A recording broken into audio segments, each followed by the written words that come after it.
everybody. I'm here today with Rob Saxton, Superintendent of Northwest Regional ESD.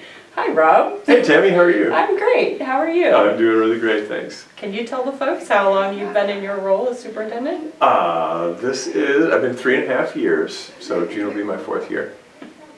Today we're talking about budgeting, which is why I'm talking instead of Rob. I'm the CFO here at Northwest Regional ESD, and we are working on our budget process.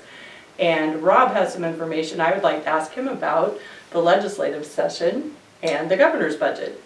Right, so the first thing is we can't set our budget until we, completely set our budget until we make a prediction about what the legislature is going to set for the biennial budget, for the 2019-21 budget. And so we have to listen to and read the tea leaves and talk to lots of people and make a decision about what it's going to be.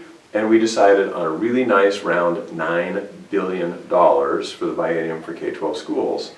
And that is what we would call a current service level budget. It means that all things being equal, you should be able to do as much next year or the next 2 years as you did in the previous 2 years. Yes, and as an ESD, what we do is we take that $9 billion budget and boil it down to how much we're going to get here in our agency, and then we start working with our staff to develop our next year's budget based on the current services that we provide. So the good news is we think that we should be able to do everything next year that we're doing this year. And you know, there's always a little bit of variance as we put our budget together, and some programs grow and some shrink. So, but we think we should all be in pretty good shape when it comes to funding for next year, and that's always a nice message to be able to give.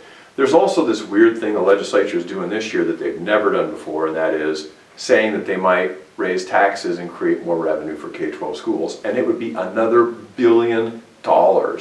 It'd be like another 11% increase, which is a really big increase.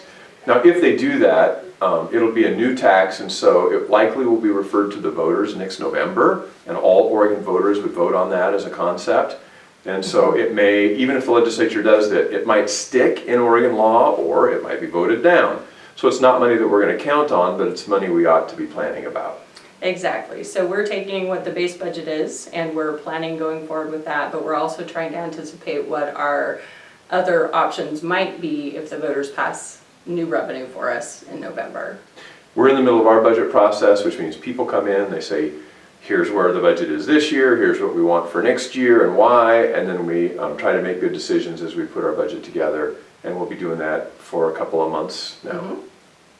And everybody has an opportunity to weigh in at these budget presentations from a leadership level, but there's also a budget hearing that's open to the public in June where all staff can come and make comment on what we're doing and our public as well. Yeah, and we think we'll put together a great budget that makes, hopefully, our jobs doable and our outcomes of the kids really strong.